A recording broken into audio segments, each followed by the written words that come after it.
స్వాతంత్రోద్యమ పోరాటంలో కార్మిక వర్గం ఎటువంటి పాత్ర నిర్వహించిందో, అట్లాగే ఆ కాలంలో ఈ మతాలు, ఈ కులాలు ఇట్లా లేకుండా అందరూ కలిసి స్వాతంత్రం సాధించడానికి కార్మిక వర్గం పెద్ద ఎత్తున పోరాటం చేసింది.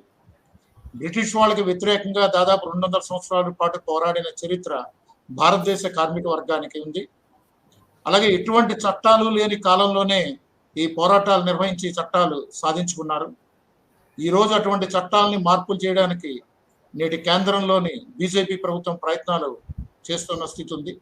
సో ఈ నేపథ్యంలో స్వాతంత్రోద్యమం, భారతదేశానికి స్వాతంత్రం సాధించడంలో, స్వాతంత్రోద్యమ పోరాటంలో కార్మికోద్యమం ఎటువంటి పాత్ర నిర్వహించిందో తెలియజేయండి. నాగేశ్వరరావు గారు, మీరు అట్లాగే మీ ద్వారా మిగతా వీక్షకులందరికీ కూడా నమస్కారం. ఎందుకంటే ఈరోజు ఒక పెద్ద క్యాంపెయిన్ భారతీయ జనతా పార్టీ చేస్తుంది, ఆజాదీ కా అమృత్ మహోత్సవ్ పేరుతో. మొత్తం జాతీయోద్యమం యొక్క వారసత్వం అంతా వారికే ఉన్నట్లుగా, జాతీయోద్యమం యొక్క ఆ విలువల్ని వాటన్నిటిని మేము ముందుకు తీసుకుని పోతున్నామనే పద్ధతిలో ప్రచారం చేసుకుంటున్నారు. అంతేకాకుండా త్రివర్ణ పతాకం యొక్క గొప్పతనాన్ని గురించి ఘర్ ఘర్ తిరంగా పేరుతో కూడా ఒక క్యాంపెయిన్ తీసుకున్నారు. ఇంటింటికి మేము జెండాలు, జాతీయ జెండాలు పంచి ఈ వారం రోజుల పాటు ఎగరవేస్తామని చెప్తున్నారు. జాతీయ జెండా ఎగరవేయడం పట్ల మనకేం అభ్యంతరం ఉండాల్సిన పని లేదు. ఆజాదీ కా అమృత్ ఉత్సవం వాళ్ళు జరుపుకోవడానికి ప్రభుత్వం జరిపితే మనకేం అభ్యంతరం ఉండాల్సిన పని లేదు.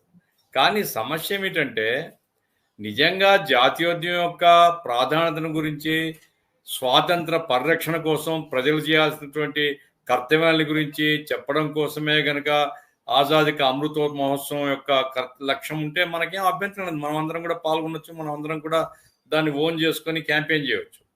కానీ ఈరోజు భారతీయ జనతా పార్టీ దురుద్దేశం ఏంటంటే, జాతీయోద్యమంలో ఏమాత్రం వారికి పాత్ర లేదు. వారికంటే ఈరోజు ఉండేటువంటి నాయకులు అప్పుడు ఉన్నారా? లేకపోవచ్చు. కానీ వారి సైద్ధాంతిక వారసత్వం ఉంది కదా వారికి. ఆర్ఎస్ఎస్ నుంచి వచ్చారు వాళ్ళు. మొదట జనసంఘం పార్టీ పెట్టినారు జాతీయోద్యమం తర్వాత, అంటే స్వాతంత్రం వచ్చిన తర్వాత. ఆ తర్వాత భారతీయ జనతా పార్టీ ఏర్పాటు చేసుకున్నారు. ఏదైతే ఆర్ఎస్ ఉందో, ఆర్ఎస్ యొక్క సైద్ధాంతిక పునాది 1920 నుంచి దేశంలో ఉంది కదా. మరి వారేమన్నా 1920 నుంచి 47 వరకు జాతీయోద్యమంలో పాల్గొన్నారా?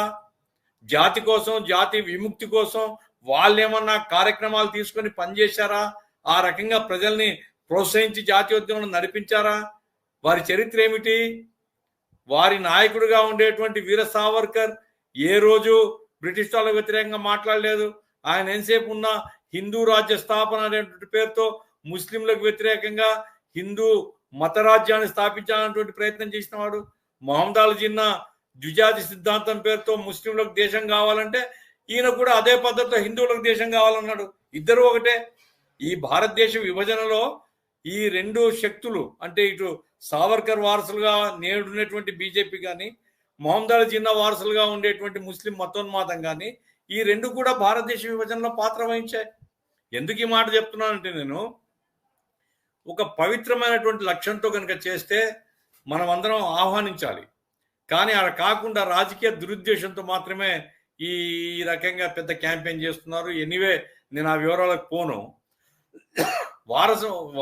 వాస్తవంగా జాతీయోద్యమం యొక్క వారసత్వం ఎవరికి ఉందండి? గర్వంగా చెప్తున్నాం, కార్మికులకు ఉంది, రైతులకు ఉంది, కష్టజీవులకు ఉంది. ఈ దేశంలో బ్రిటిష్ వానికి వ్యతిరేకంగా వేల వేల వేల సంఖ్యలో కదిలినటువంటి సామాన్య ప్రజానికం యొక్క వారసత్వం జాతీయోద్యమంలో ఉంది. వారికి ఆ హక్కు ఉంది. జాతీయోద్యమం యొక్క లక్ష్యాలు ఏవైతే, ఏ ఉద్దేశంతో జాతీయోద్యమం స్టార్ట్ అయిందో, బ్రిటిష్ వారిని తరిమేయడం ఒకటే కాదు, బ్రిటిష్ వారిని పంపించిన తర్వాత ఈ దేశాన్ని ఎట్లా నిర్మించుకోవాలని కూడా చర్చ జరిగింది జాతీయోద్యమంలో. ఈ దేశాన్ని అందరికి ఉపయోగపడే పద్ధతిలో, సంపద అందరికీ అందుబాటులో ఉండేటువంటి పద్ధతిలో, అన్ని రంగాల్లో సామాన్య ప్రజలు కూడా అభివృద్ధి సాధించి ఒక గొప్ప దేశంగా నిర్మించుకోవాలనేటువంటి లక్ష్యంతో జాతీయోద్యమం సాగింది. అందుకోసం ప్రజలు త్యాగాలు చేశారు. కానీ దురదృష్టం ఏంటంటే 75 సంవత్సరాల తర్వాత మనం చూస్తే ప్రజానీకం గర్వంగా చెప్పుకోవాల్సింది ఏం లేదు. పేదరికం పోలేదు, దారిద్ర్యం పోలేదు, నిరుద్యోగం పోలేదు, నిరక్షరాస్యత పోలేదు. అట్టడుగున్నటువంటి జనం ఆకలితో చేస్తున్నారు. తాగడానికి మంచినీళ్ళు కూడా లేవు, రహదారులు లేవు, వైద్యం లేదు, ఆరోగ్యం లేదు, విద్య లేదు. ఇటువంటి పరిస్థితులు దేశంలో ఈనాటికి కూడా చాలా ప్రముఖంగా ఉన్నాయి.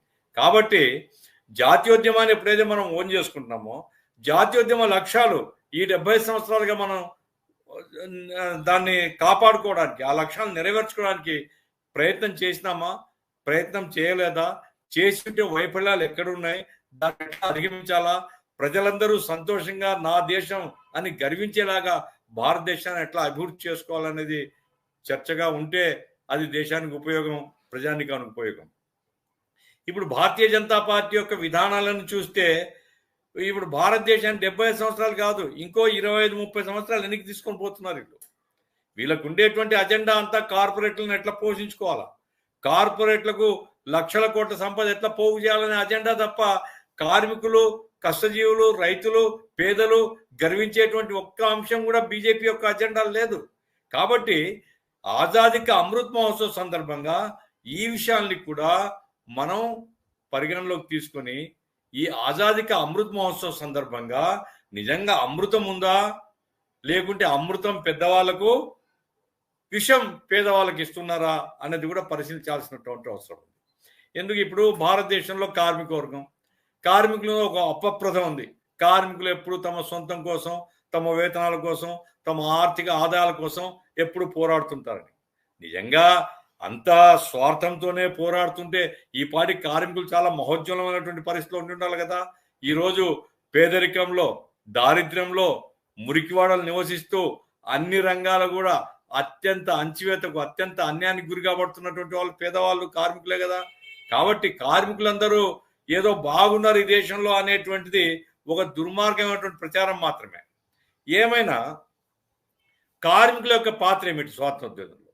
స్వాతంత్రోద్యమం అంటే ఇప్పుడు చెప్పుకున్నటువంటి, ఇప్పుడు బీజేపీ ఏంటి, ఆ వారసత్వం మాకుంది. కాంగ్రెస్ ఏమిటి, ఆ వారసత్వం మాకుందని.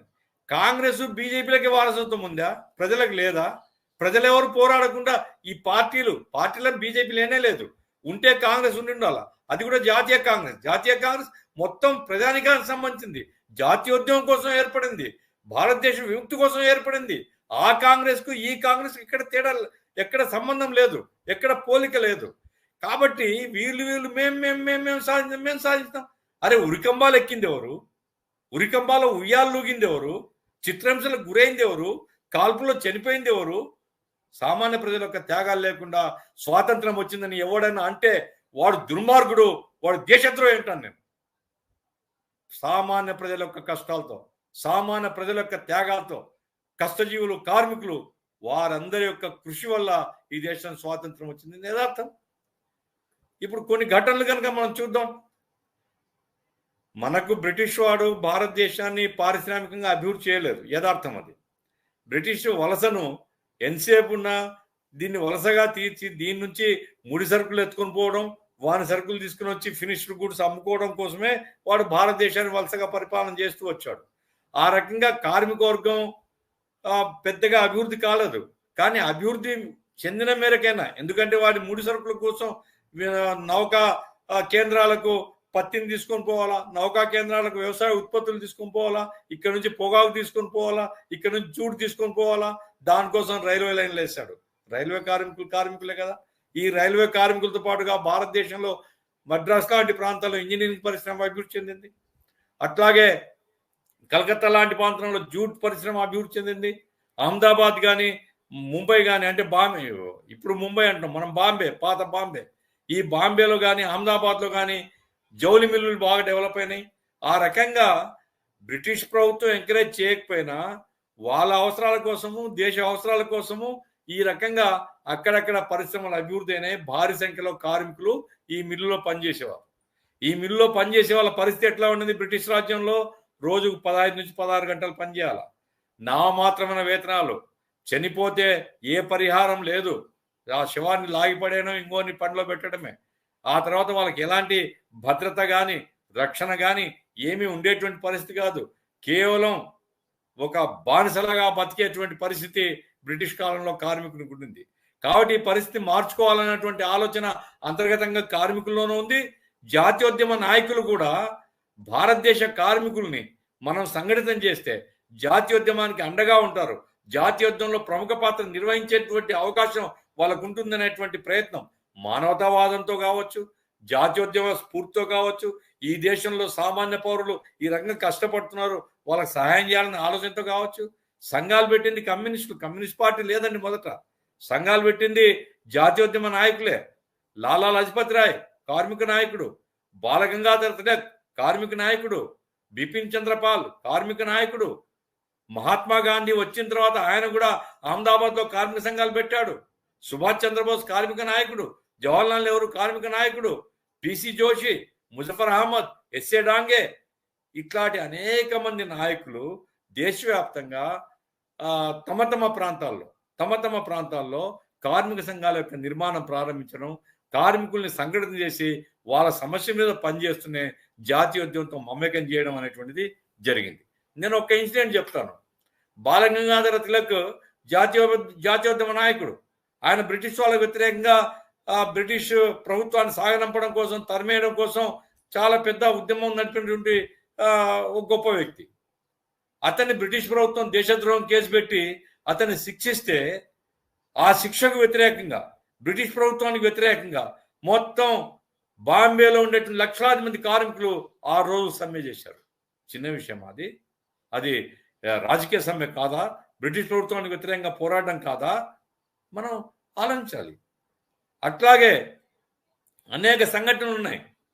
కార్మిక సంఘాలు బ్రిటిష్ ప్రభుత్వానికి వ్యతిరేకంగా, బ్రిటిష్ ప్రభుత్వం అవలంబిస్తున్నటువంటి కార్మిక నీతికి వ్యతిరేకంగా, బ్రిటిష్ ప్రభుత్వం నుంచి ఇదిగో ఈ హక్కులు కావాలి, ఈ చట్టాలు కావాలి, ఈ ప్రభుత్వం మాకొద్దు అనేటువంటి పద్ధతిలో దేశవ్యాప్తంగా సమ్మెలు జరిగాయి. అంతేకాకుండా జాతీయోద్యమంతో సమన్వయం చేసుకొని జాతీయోద్యమానికి మద్దతుగా లక్షల మంది కార్మికులు అనేక నగరాల్లో ప్రదర్శనలు చేసేవారు. జాతీయోద్యమ నాయకులు ప్రసంగించేవాళ్ళు కార్మికుల యొక్క ప్రదర్శనలో. ఆ రకంగా ఏంటంటే కార్మిక సంఘాలు అనేటువంటివి కేవలం తమ హక్కుల కోసమే కాదు, జాతి విముక్తి కోసం, భారతదేశాన్ని స్వాతంత్రాన్ని సంపాదించాలనేటువంటి పోరాటంలో కూడా కార్మిక సంఘాలు ప్రముఖ పాత్ర ప్రారంభం నుంచి నిర్వహించాయి. ఇటువంటి అనేక ఘటనలు చెప్పుకోవచ్చు. కెనడా నుంచి కొంతమంది ప్రవాస భారతీయులు, అంటే ఈ దేశం నుంచి పోయి కెనడాలో నివసించే వాళ్ళు, ఈ దేశంలో బ్రిటిష్ ప్రభుత్వాన్ని మనం తరిమేయాలి, దానికోసం ఇండియాకు వచ్చి ఇండియాలో కార్మికులతో సాంగత్యం ఏర్పాటు చేసుకుని కార్మికుల యొక్క పరిచయాలతో షోలాపూర్లో ప్యారిస్ కమ్యూన్ లాగా షోలాపూర్ కమ్యూన్ ఏర్పాటు చేశారు. షోలాపూర్ నగరం నుంచి బ్రిటిష్ వాళ్ళని తరిమేసేటువంటి ప్రయత్నం చేశారు. షోలాపూర్ను ప్రత్యేక రాజ్యంగా ప్రకటించుకొని కార్మిక రాజ్యం ఇదేనటువంటి ప్రకటన చేశారు. 4 రోజుల కంటే మించి ఉండలేదు, బ్రిటిష్ ప్రభుత్వం దాడి చేసింది. బ్రిటిష్ ప్రభుత్వము చుట్టుముట్టి నగరాన్ని స్వాధీనం చేసుకున్నది. ఎవరిని ఉరిదీశారు? 4 కార్మికుల్ని ఉరిదీశారు. ఈ 4 కార్మికులు పేర్లు కనుక మనం చదివితే ఎంత గొప్ప ఒక సందేశం ఉంది అక్కడ అంటే, హిందువులు ముస్లింలు తేడా లేదు, హిందువులు ముస్లింలు కలిసికట్టుగా ఈ షోలాపూర్ దీంట్లో పాల్గొన్నటువంటి పరిస్థితి. కుర్బాన్ హుసేన్, షిండే, జగన్నాథ్ శెట్టి, ఈ రకంగా 4 కార్మికుల్లో హిందువులు ఉన్నారు, ముస్లింలు ఉన్నారు. వాళ్ళందరూ కలిసి బ్రిటిష్ ప్రభుత్వానికి వ్యతిరేకంగా షోలాపూర్ కమ్యూన్ ఏర్పాటు చేశారు. ఆ తర్వాత సహాయ నిరాకరణ ఉద్యమం, జాతీయోద్యమిస్తే సహాయ నిరాకరణ ఉద్యమంలో ప్రముఖంగా పాల్గొన్నటువంటి వర్గం కార్మిక వర్గం. చివరికి ఎంతవరకు అంటే బ్రిటిష్ సైన్యానికి ఇక్కడ నుంచి సప్లైస్ పోవాలా, ఇక్కడ నుంచి నౌకలకు లోడ్ చేసి వాళ్ళకి కావాల్సినటువంటి ఆహార పదార్థాలు కావచ్చు, ఆయుధాలు కావచ్చు, ఇతరాత్ర పంపాలా. నౌకా కేంద్రాల్లో కార్మికులు మేము లోడ్ చేయమని చెప్పినాం. ఎందుకంటే భారతదేశం స్వాతంత్రం కావాలా, భారతదేశానికి స్వాతంత్రం సాధించుకోవడం కోసం మా జాతీయోద్యమ నాయకులు పిలిపించారు, మేము సహాయం చేయం, సహాయం నిరాకరణ చేస్తున్నాం. బాంబేలో కావచ్చు, కలకత్తాలో కావచ్చు, ఒక్క నౌక కూడా లోడ్ కాకుండా కార్మికులు చేయగలిగినారంటే దీన్ని చిన్న విషయంగా భావిస్తాం మనం. అంతేకాదు కార్మిక నాయకుల్ని 31 మందిని సెలెక్ట్ చేసి బ్రిటిష్ గవర్నమెంట్ 1929లో మీరట్ కుట్ర కేసు పెట్టి 31 మందిని వెతికి వేటాడి జైళ్లలో పెట్టినారు. దీర్ఘకాలం పాటు జైళ్లలో పెట్టినారు. ఏ ఒక్కరు లొంగిపోలేదు. ఈ దేశం కోసం ఎటువంటి త్యాగానికైనా మేము సిద్ధపడతాం, మా కార్మికులు మేము మా ప్రాణాలు ఉండగా మీకు లొంగే ప్రశ్న లేదు, నువ్వు ఏ కేసైనా పెట్టుకో, మేము మాత్రం నీకు వ్యతిరేకంగా పోరాడతామని ఆ రకంగా నీట్ కుట్ర కేసుకు వ్యతిరేకంగా పెద్ద ఎత్తున దేశంలో ఆందోళన జరిగింది. కాన్పూర్ కుట్ర కేసుకు వ్యతిరేకంగా దేశంలో ఆందోళన జరిగింది. లాహోర్ కుట్ర కేసుకు వ్యతిరేకంగా దేశంలో పెద్ద ఆందోళన జరిగింది. దాంట్లో కార్మికులు ప్రముఖ పాత్ర వహించారు. ఈ రకంగా జాతీయోద్యమం, కార్మిక పోరాటాలు విడివిడిగా లేవు, కలగలిపి ఉన్నాయి. జాతీయోద్యమంతో పాటుగా కార్మికులు ప్రత్యేకంగా తమ హక్కుల కోసం పోరాటం, తమ హక్కుల కోసం పోరాడుతూనే జాతీయోద్యమ నాయకులు ఇచ్చినటువంటి ప్రతి పిలుపును విజయవంతం చేయడం కోసం కార్మిక సంఘాలు పనిచేయడం.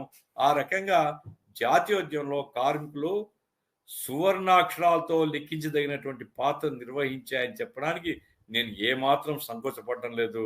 ఆ రకంగా కార్మికుల పాత్ర చాలా గొప్పది, కార్మికుల త్యాగాలు చాలా గొప్పవి. ఒక్క సంఘటన చెప్తాను. 1946లో నావికాదళం తిరుగుబాటు చేసింది. రాయల్ ఈ ఏదైతే మన నావికాదళం ఉందో, ఇండియన్ రాయల్ నేవీ, నావికాదళం తిరుగుబాటు చేసినప్పుడు ఆ తిరుగుబాటు సంఘీభావంగా బాంబే నగరంలో కార్మికులు సమ్మె చేసి లక్షల మంది రోడ్ల మీదకి వచ్చారు. బ్రిటిష్ ప్రభుత్వం నావికాదళ తిరుగుబాటును అంచివేయాలని ఒక ప్రయత్నం చేస్తూనే ఈ ప్రజానికం కూడా తిరుగుబాటు చేస్తున్నారు. కార్మిక వర్గం అందులో సమ్మె చేసి ముందుకు వచ్చారు. ఈ కార్మిక వర్గాన్ని అంచివేయకపోతే దేశమంతా ఇది ఉద్యమం అంటుకుంటుందని దాంతో కాల్పులు జరిపితే సుమారుగా 400 మంది కార్మికులు చనిపోయారు. లెక్కలో అధికారయుతంగా 236, 286 లెక్కలో చెప్తున్నారు. కానీ యాక్చువల్గా ఏంటంటే 400 మంది కార్మికులు తమ ప్రాణాన్ని బలిపెట్టారు దేశం కోసం అనేది గుర్తుపెట్టుకున్నప్పుడు కార్మికుల యొక్క బలిదానాలు ఎన్నున్నాయి ఈ జాతీయోద్యమంలో అనేటువంటిది. స్వాతంత్రం కోసం సాగిన పోరాటంలో దేశం విముక్తి కోసం కార్మిక వర్గం రక్తతర్పణ చేసింది, ప్రాణత్యాగం చేసింది. హక్కుల్ని ఎంత నిర్బంధం పెట్టినా ఎదుర్కొంటూ పోయారు, ఎంత నిర్బంధం పెట్టినా ఉద్యమం తొలగించినా ఏ ఒక్కరు లొంగిపోకుండా పోరాడినారు. ఆ రకంగా జాతీయోద్యమంలో కార్మిక వర్గం పాత్ర చాలా విలువైంది, చాలా గొప్పది అనేటువంటి నేను ఈ సందర్భంగా మనవి చేస్తూ, అటువంటి త్యాగాలు, అటువంటి పోరాటాల ద్వారా ఇప్పుడు మనం ఇంకో సంఘటన చెప్పుకోవచ్చు, ఇంకో విషయాన్ని చెప్పుకోవచ్చు. మీరు రాజ్యాంగం చూడండి. భారత రాజ్యాంగంలో దోపిడీకి వ్యతిరేకంగా, పీడనకు వ్యతిరేకంగా అనేక ఆర్టికల్స్ ఉన్నాయి. ఆర్టికల్స్ 23, 24, 38, 41, 42 ఈ ఆర్టికల్స్ అన్ని కూడా పీడనకు వ్యతిరేకంగా ఉన్నాయి, ఆపరేషన్కి వ్యతిరేకంగా, ఎక్స్ప్లాయిటేషన్ వ్యతిరేకంగా ఉన్నాయి. ఎందుకు వచ్చినాయి? జాతీయోద్యమంలో కార్మిక వర్గం, కార్మికుల యొక్క నాయకులు, వారి యొక్క పోరాటాలు, వారు చేసిన త్యాగాలు జాతీయోద్యమం మీద ప్రభావం ఉంది. కాబట్టి ఆ తర్వాత ఏర్పడినటువంటి రాజ్యాంగ పరిషత్తు కార్మిక వర్గం యొక్క త్యాగాలు ఇవన్నీ ఉండి వాళ్ళు పోరాడి సాధించినప్పుడు వారి మీద దోపిడీ ఉండకూడదు, వారి మీద పీడన ఉండకూడదు, వారిని ఎక్స్ప్లాయిట్ చేయడం న్యాయం కాదు. కాబట్టి ఎక్స్ప్లాయిటేషన్ నుంచి, దోపిడీ నుంచి వాళ్ళ రక్షణ కలిగించాలనే ఆర్టికల్స్ రాశారు. ఆర్టికల్స్ గానే ఉన్నాయి, ఆచరణలు లేవు, అది వేరే సంగతి.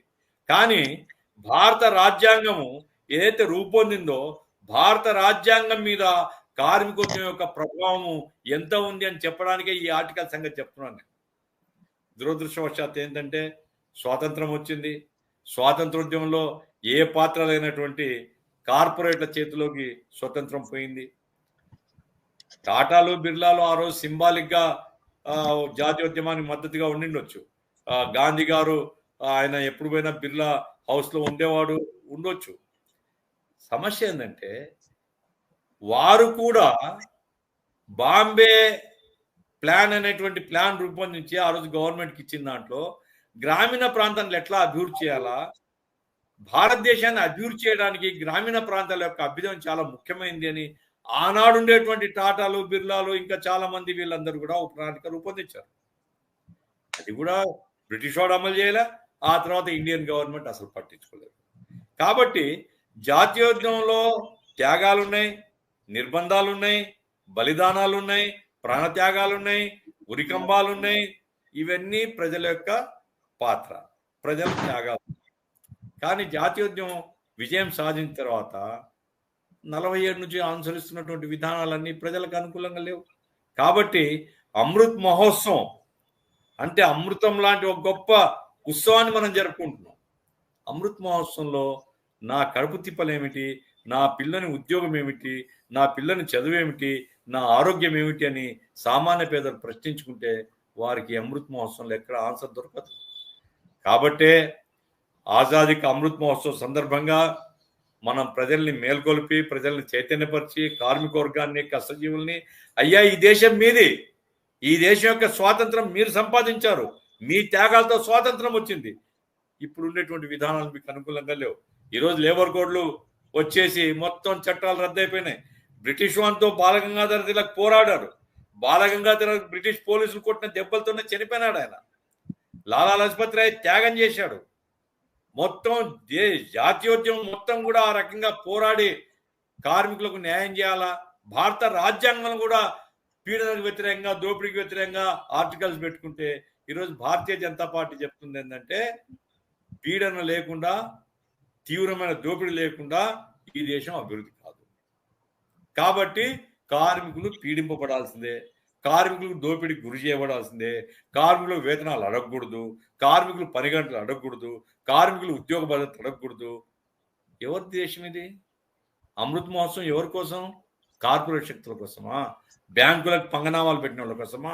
బ్యాంకుల్ని ముంచేసిన వాళ్ళ కోసమా?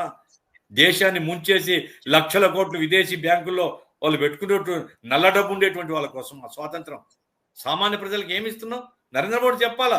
రోజు ఆయన చెప్తున్నాడు అమృతోత్సవం, అమృతోత్సవం, అమృతోత్సవం. ఏంది అని అమృతోత్సవం? అమృతోత్సవం అంటే ధనవంతులు ఊడిగం చేయడమా? పేదవాళ్ళ నెత్తి మీద కాలు పెట్టడమా? ఇదని అమృతోత్సవం. కాబట్టి ఈరోజు కష్టజీవులు, పేదవాళ్ళు, కార్మికుల దగ్గరికి మనం పోవాలి, కార్మికుల్ని. ఎందుకంటే ఇదేదో మనకు సంబంధం లేదనుకుంటాం. మనకు సంబంధం లేకుండా ఎట్లుంటుందండి? ఈ దేశం యొక్క స్వాతంత్రం మనం సంబంధం లేకుండా వచ్చిందా? ఈ దేశం యొక్క స్వాతంత్రం మన రక్త తర్పణ లేకుండా వచ్చిందా? మన ప్రాణ త్యాగాలు లేకుండా వచ్చిందా? మన ఉరికంబాలు ఎక్కకుండా వచ్చిందా? బ్రిటిష్ కాల్పుల్లో నౌకాదళానికి మద్దతుగా కార్మిక వర్గం బాంబేలో పెద్ద ప్రదర్శన జరిపితే ఆ కాల్పులో చనిపోయిన 400 మంది కార్మికులకు సంబంధం లేకుండా స్వాతంత్రం వచ్చిందా?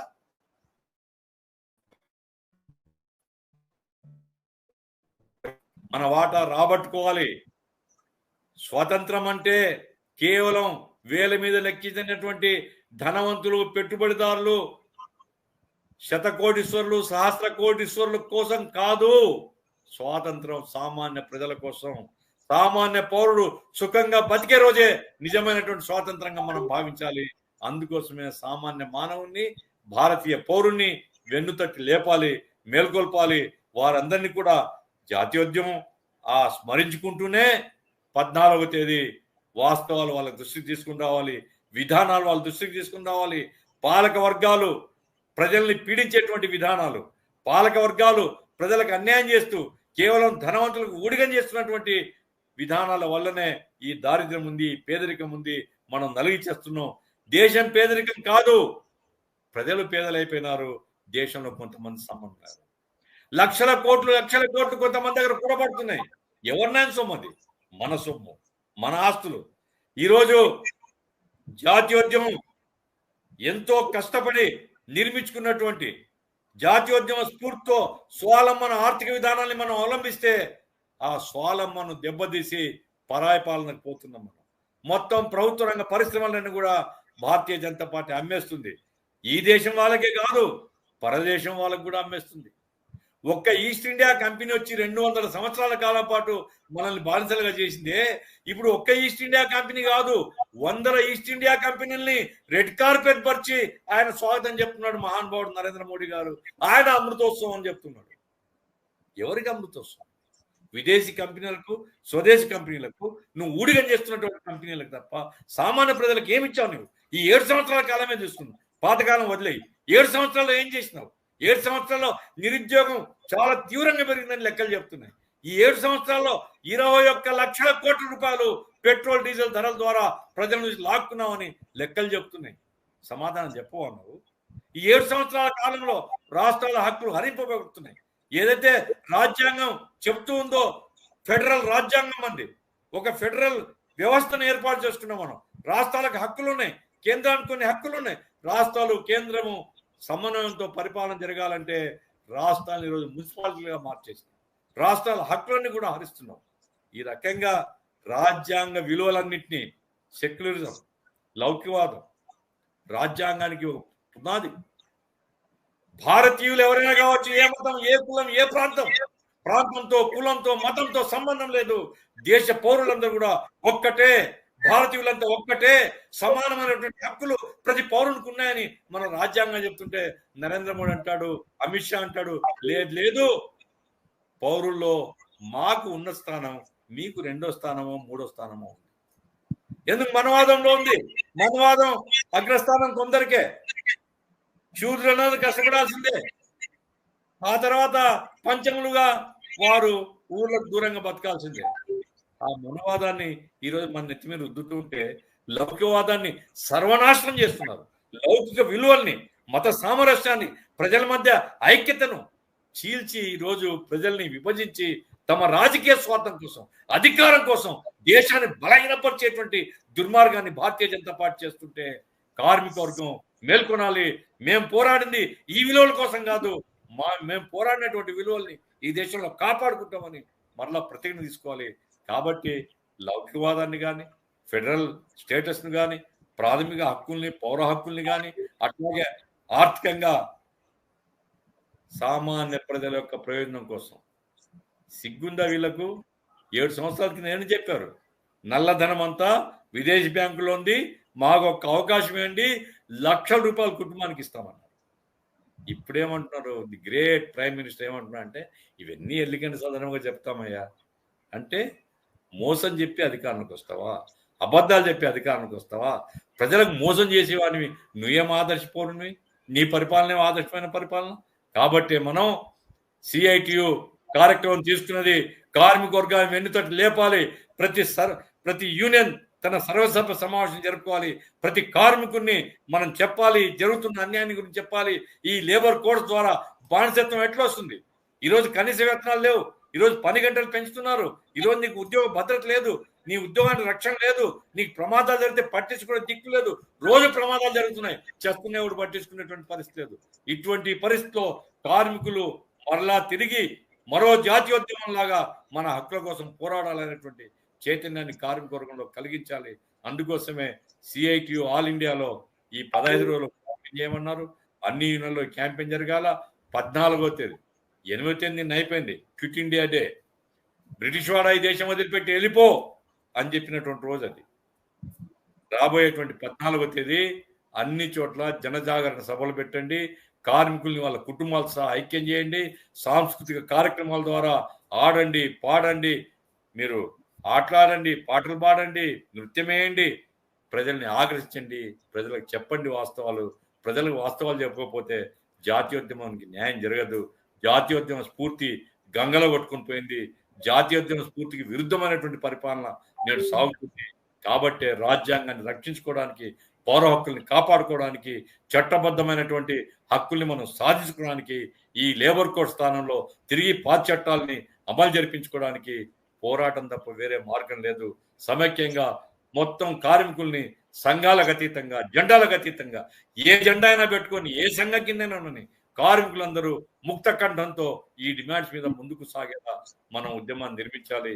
జాతీయోద్యమ స్ఫూర్తితో మన పూర్వీకులు, మన నాయకులు ఈ ఈ ఈ జాతీయ స్వాతంత్రం కోసం బ్రిటిష్ వారికి వ్యతిరేకంగా ప్రాణాలు లెక్క చేయకుండా ఉరి శిక్ష విధిస్తే ఏరవల ఎవరు? సావర్కర్ లెక్క లొంగిపోలే. లేకుంటే మీరట్ కుట్ర కేసులో ఉండేటువంటి 31 మంది ఏ ఒక్కరు లొంగిపోలేదు, బ్రిటిష్ వాడికి ఉత్తరాలు రాలేదు, మేము పోరాటం నీకు వ్యతిరేకంగా అన్నారు. సావర్కర్ ఉత్తరం రాసినాడు, లొంగిపోతాను నేను, దయచేసి నాకు క్షమాభిక్ష పెట్టండి, నేను మీకు ఏజెంట్గా ఉంటానని చెప్పిన సావర్కర్ ఈరోజు నాయకుడు అయిపోయినాడు. జాతీయోద్యమం కోసం పనిచేసి జాతిని విముక్తి చేయడంలో ప్రముఖ పాత్ర వహించిన గాంధీని హత్య చేసినటువంటి హంతకుల రాజ్యం ఈరోజు సాగుతుంది. కాబట్టి మనం వదిలేయకూడదు, మనం నిశ్శబ్దంలో ఉండకూడదు, మనం నిర్లక్ష్యంగా ఉండకూడదు, ఉదాసీనతో ఉండకూడదు. కార్మికుడు నడుం బిగించాలా, పట్టుదలతో పనిచేయాలా. కార్మికుల్ని, ప్రజల్ని చైతన్యపరచడం ద్వారానే జాతీయోద్యమాన్ని మనం కాపాడుకోగలుగుతాం, జాతీయ వారసత్వాన్ని మనం కాపాడుకోగలుగుతాం, భారత రాజ్యాంగాన్ని కాపాడుకోగలుగుతాం అనేది మీ అందరికీ మనవి చేస్తూ నాకు ఇచ్చినటువంటి అవకాశానికి నేను గఫూర్ గారు చెప్పండి. స్వాతంత్ర దేశాన్ని స్వాతంత్రాన్ని సంపాదించడం కోసం మతాలకు అతీతంగా కులాలకు అతీతంగా కార్మిక వర్గం పోరాటం చేసింది. ఇవాళ మతాల పేరిట కులాల పేరిట చీల్చడానికి కేంద్ర ప్రభుత్వం ప్రయత్నాలు చేస్తూ ఉంది. దీన్ని కార్మిక వర్గం ఎట్లా ఎదుర్కోవాలి? ఇవాళ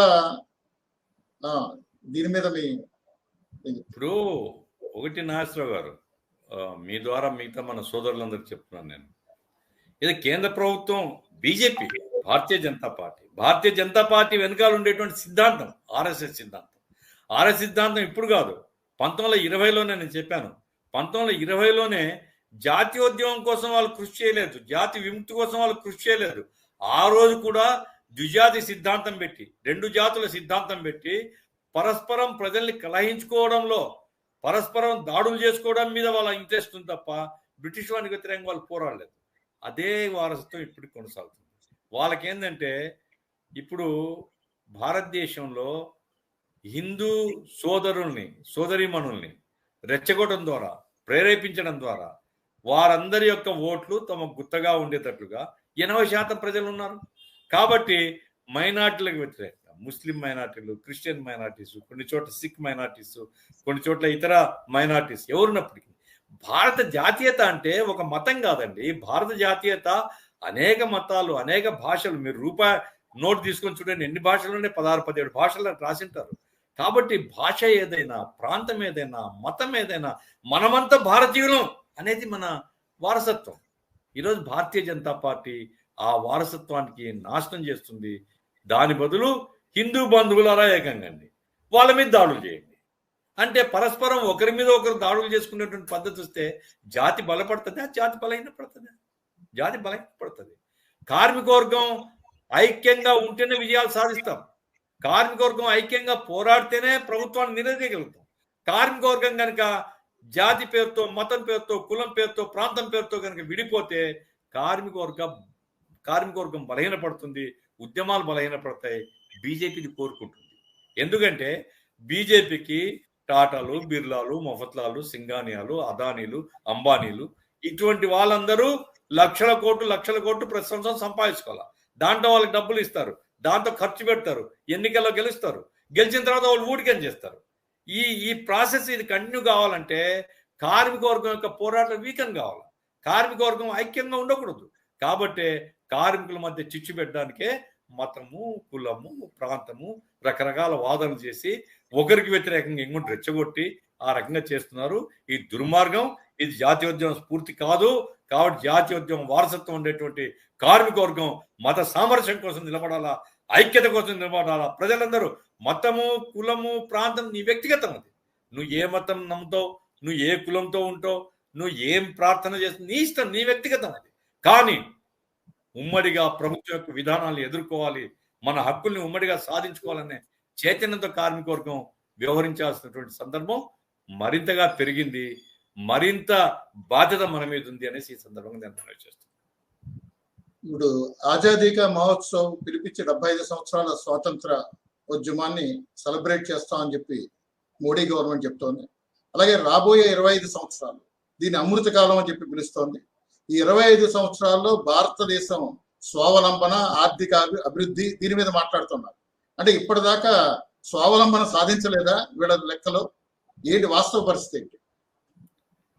ఇప్పుడు ఎట్లా ఉంటుందంటే నాగేశ్వరరావు గారు, బీజేపీకి ఒక నాలుక లేదండి. మీకు నాకు ఒక నాలుక ఉంది, మిగతా ప్రజలకందరికి ఒకే నాలుక ఉంది. బీజేపీకి 100 నాలుకలు ఉంటాయి. ఇప్పుడు స్వావలంబన అనే దానికి వాళ్ళ అర్థమే మారిపోయింది.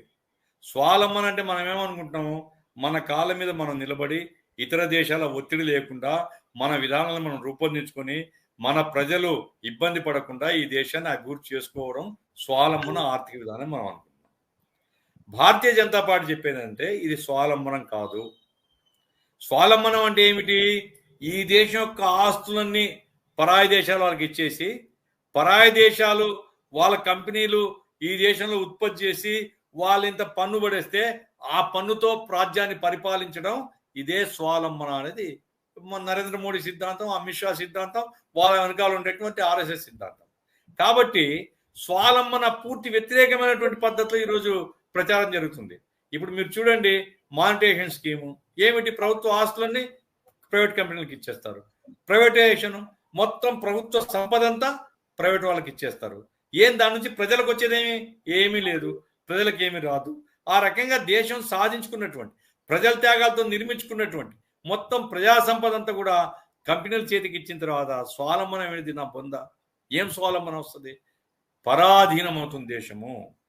1947 కంటే పూర్వం ఉండేటువంటి పరిస్థితి కంటే ఇంకా అన్యాయమైనటువంటి పరిస్థితిలోకి దేశం పోతుందని యథార్థం. అయితే బీజేపీ యొక్క ప్రచార హోరులో ఇది కనపడటం లేదు. మనం అందులో ఎక్కువ శ్రద్ధ తీసుకొని ప్రజల్ని చైతన్యపరచాలి. ఇవాళ స్వాతంత్రోద్యమంలో రోల్ లేని బీజేపీ ఇవాళ స్వాతంత్రోద్యమం గురించి మాట్లాడుతోంది. అలాగే ఘర్ ఘర్ కా తిరంగా అంటోంది. ప్రతి ఇంటి మీద జెండా ఎగరేయండి అని చెప్పి ఒక భావావేశాన్ని రేకెత్తించి ప్రయత్నం చేస్తోంది. ఈ జెండాని ఆమోదించనే లేదు. ఇప్పుడు ఈ పరిస్థితి బీజేపీ ఎందుకు ఇది చేస్తోంది? అంటే ఎన్నికల లబ్ధేనా, ఇంకేదైనా కారణం ఉందా? ఒకటి, ఇప్పుడు బీజేపీ క్లియర్ అజెండా ఉందండి. బీజేపీ మనం 2019 ఎన్నికల తర్వాత సమీక్షించినప్పుడు 2 ప్రధాన కారణాలతో బీజేపీ దేశంలో గెలిచిందని అనుకున్నాం. ఒకటి ఏంటంటే జాతీయ అభిమానాన్ని, దురభిమానమా అభిమానమా ఏమైనా జాతీయతను రెచ్చగొట్టడం ద్వారా. రెండవది ఏంటంటే హిందుత్వం రెచ్చగొట్టడం ద్వారా. అంటే ముస్లింలకు వ్యతిరేకంగా, ఇతర మతాలకు వ్యతిరేకంగా హిందుత్వ భావన రెచ్చగొట్టడం ద్వారా హిందూ ప్రజానీకాన్ని, జాతీయ భావన రెచ్చగొట్టడం ద్వారా ఈ జాతీయతకు వీళ్ళే ప్రతినిధులు అనేటువంటి చెప్పే భావాన్ని వాళ్ళు క్యాంపెయిన్ చేయడం ద్వారా. కార్గిల్లో కూడా మనం చూసినాం కదా, ఎన్నికల ముందు 1999 అప్పుడు కార్గిల్ అప్పుడు కూడా అంతే. వాళ్ళు యుద్ధాన్ని కొన్ని రోజులు యుద్ధం చేసేసి ఆ యుద్ధ భావనలతో మొత్తం దేశం పాకిస్తాన్ మీద విజయం సాధించాం మనం, ఎప్పుడు జరగలేదు, బీజేపీ నాయకత్వం జరిగిందని అప్పుడు ఎన్నికల్లో గెలిచారు. ఇప్పుడు ఏంటంటే పోయిన ఎన్నికల్లో అదే భావన పెట్టినారు. ఇప్పుడు నుంచే వాళ్ళు ప్రణాళిక ఇస్తున్నారు. ఆ ప్రణాళిక ఏంటంటే ఒకటి జాతీయ భావనను రెచ్చగొట్టడం. జాతి అంటే వీళ్ళ అబ్బ సొత్తా, వీళ్ళ నాయన సొమ్మా, జాతి ఇతరులు జాతి కాదా, భారతీయులు కేవలం వీళ్ళు చెప్పిన వాళ్ళే భారతీయులా, వీళ్ళు చెప్పకపోతే భారతీయులు కారా? కాబట్టి వీళ్ళు ఏంటంటే ఈ జాతీయత భావాలను రెచ్చగొడుతూ హిందుత్వం జోడించాలని చూస్తున్నారు. జాతీయత భావాలు హిందువులకు మాత్రమే ఉంటాయి, మిగతా వాళ్ళకు ఉండవు. కాబట్టి ఈ దేశం మనది, ఈ దేశం మాది, హిందూ బంధువులారా వాళ్ళకి వ్యతిరేకంగా ఇప్పుడు బుల్డోజర్లు పెడుతున్నారు, కేసులు పెడుతున్నారు, జైళ్ళలో పెడుతున్నారు.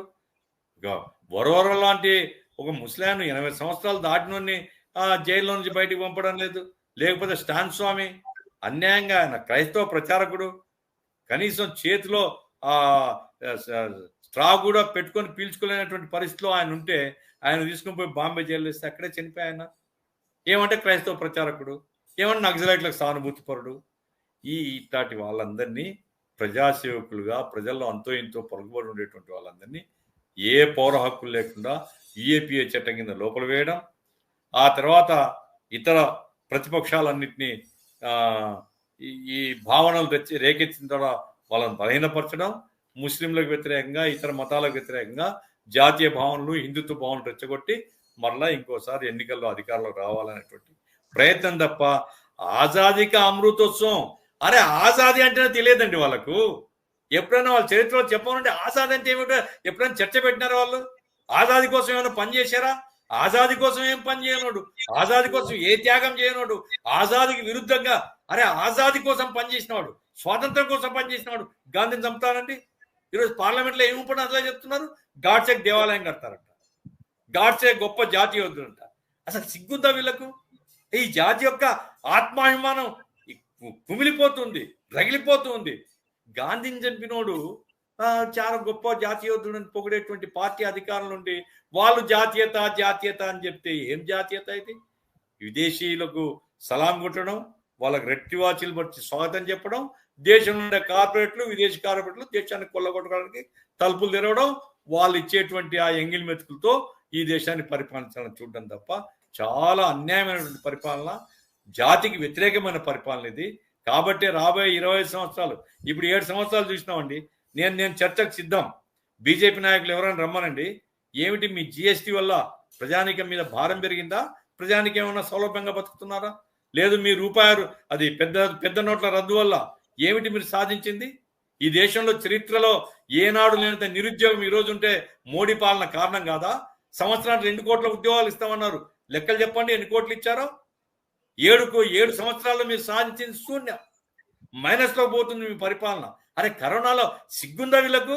50 లక్షల మంది భారతీయులు చనిపోతే బాధ లేదు వీళ్ళకు. ఆక్సిజన్ లేకుండా రోడ్ల మీద పిట్టలాగా జనం రాలిపోతుంటే పార్లమెంట్ చెప్తారు ఆక్సిజన్ కొరత వల్ల ఒక్కరు చనిపోలేదని. అబద్ధాల కోర్లు, అబద్ధాలతో బతికే వాళ్ళు వీళ్ళు జాతీయాన్ని గురించి ఏం చెప్తారు? కాబట్టి జాతి ద్రోహులుగానే నేను పరిగణిస్తున్నాను. ఈ రోజున్న పరిస్థితుల్లో కార్మిక వర్గం ఎటువంటి ప్రత్యామ్నాయాన్ని సూచిస్తోంది? ఏ విధంగా కార్మిక వర్గం ముందుకెళ్ళాలి? ఒకటి నాగేశ్వరరావు గారు, ప్రత్యామ్నాయ ఆర్థిక విధానాలు అనేటువంటిది కార్మిక వర్గానికి ఉండాల్సిందే. ప్రత్యామ్నాయ ఆర్థిక విధానాలను సాధించుకోవాలి. కానీ ఇప్పుడు ఉండేటువంటి పరిస్థితుల్లో ప్రత్యామ్నాయ ఆర్థిక విధానాలను సాధించుకునేటువంటి ఉద్యమం బలపడుతుందా లేదా కొంచెం అనుమానించదా తగింది. ఎందుకంటే ప్రత్యామ్నాయ ఆర్థిక విధానాల పట్ల ఇంకా కార్మిక వర్గంలో ఇంకా చర్చ జరగాల్సినటువంటి అవసరం ఉంది. ఈలోగా కార్మిక సంఘాల యొక్క అస్తిత్వానికి ప్రమాదం ఏర్పడింది, కార్మిక సంఘాల యొక్క ఉద్యమాలకు ప్రమాదం ఏర్పడింది, కార్మిక నాయకుల యొక్క ప్రాథమిక హక్కులకు ఈరోజు రక్షణ లేనటువంటి పరిస్థితి ఏర్పడింది. కాబట్టి సంఘ స్వాతంత్రాన్ని, సంఘ స్వేచ్ఛను, పోరాడే హక్కును, సమిష్టి బేరసారాల హక్కును సాధించుకోవాలంటే ఆర్థిక విధానాలు ఏమైనా తేడా ఉన్నా ఈ సమస్యల మీద కలిసి వచ్చేటువంటి ఒక విశాల ఐక్యతను కార్మిక వర్గంలో మనం సాధించాలి. రాజ్యాంగం యొక్క మౌలిక విలువలు, అదే భారత రాజ్యం, భారతదేశం రాష్ట్రాలు బలంగా ఉండి కేంద్రం బలంగా ఉండేటువంటి ఒక ఫెడరల్ వ్యవస్థగా ఉండాలి. భారతదేశంలో ఉండేటువంటి అన్ని మతాలు, అన్ని ప్రాంతాలు, అన్ని కులాలు సమానత్వంతో సుహృద్భావ వాతావరణంలో అన్నదమ్ములాగా జీవించాలి. ఇటువంటి ఏవైతే రాజ్యాంగ విలువలు ఉన్నాయో ఈ రాజ్యాంగ విలువల పరిరక్షణ కోసం ఒక విశాలమైనటువంటి ఐక్యవేదిక ఏర్పాటు చేసుకోవడం చాలా అవసరం. లేబర్ కోడ్లకు వ్యతిరేకంగా అటువంటి ఐక్యతను మనం సాధించగలిగితే మాత్రం తక్షణం కొంత రిలీఫ్ వస్తుంది. అంతిమంగా ప్రత్యామ్నాయ ఆర్థిక విధానాల కోసం మన పోరాటం సాగక తప్పదు. ధన్యవాదాలు గఫూర్ గారు. Thank you. కేంద్రంలో ఉన్న బీజేపీ ప్రభుత్వం సామాజిక చేస్తోంది. ఆ నష్టాన్ని ప్రజలు గమనించకుండా ఉండడం కోసం భావావేశాన్ని రెచ్చగొట్టి ప్రయత్నం చేస్తోంది. ఆజాదీ కా మహోత్సవ్ పేరిట ఇంటింటి మీద జెండాలు ఎగరేయండి అని చెప్పి పిలుపునిస్తున్న పరిస్థితి ఇవాళ ఉంది. ఈ నేపథ్యంలో ఈ దేశానికి స్వాతంత్రం సాధించడం కోసం కార్మిక వర్గం ఏకమై పోరాటం చేసి దేశానికి స్వాతంత్రం తెచ్చింది. ఇవాళ స్వాతంత్రం ప్రమాదంలో పడే పరిస్థితి ఏర్పడింది. ఈ నేపథ్యంలో కార్మిక వర్గం మొత్తం ఐక్యమై ఈ దేశాన్ని రక్షించుకోవాలి, ప్రజాస్వామ్య హక్కుల్ని రక్షించుకోవాలి, రాజ్యాంగ హక్కుల్ని రక్షించుకోవాలి, కార్మిక వర్గ హక్కుల్ని రక్షించుకోవాల్సిన అవసరం ఈ రోజు చాలా ఎక్కువగా ఉంది. ఆ నేపథ్యంతో కార్మిక వర్గం మొత్తం ఆలోచించి ఆ దిశగా పైన సాగించాలని చెప్పి కోరుతూ ఈ కార్యక్రమాన్ని వీక్షించిన ప్రతి ఒక్కరికి కూడా పేరు పేరున ధన్యవాదాలు తెలియజేస్తున్నాం. మీరందరూ కార్మిక లోకం యూట్యూబ్ దాన్ని సబ్స్క్రైబ్ చేయాల్సిందిగా విజ్ఞప్తి చేస్తున్నాం. మీరు చూసి చోటే ఆ బటన్ గంట ఉంటుంది, దాన్ని టచ్ చేస్తే కనుక సబ్స్క్రైబ్ చేస్తారు. కార్మిక లోకాన్ని సబ్స్క్రైబ్ చేయమని, రాబోయే కాలంలో ఇటువంటి అనేక అంశాలని రాబోయే కాలంలో మనందరం కూడా తెలుసుకుందాం అని చెప్పి తెలియజేస్తూ ఈ కార్యక్రమంలో వీక్షిస్తున్న పాల్గొంటున్న ప్రతి ఒక్కరికి పేరు పేరున కార్మిక లోకం తరఫున ధన్యవాదాలు తెలియజేస్తూ సెలవు మిత్రులారా.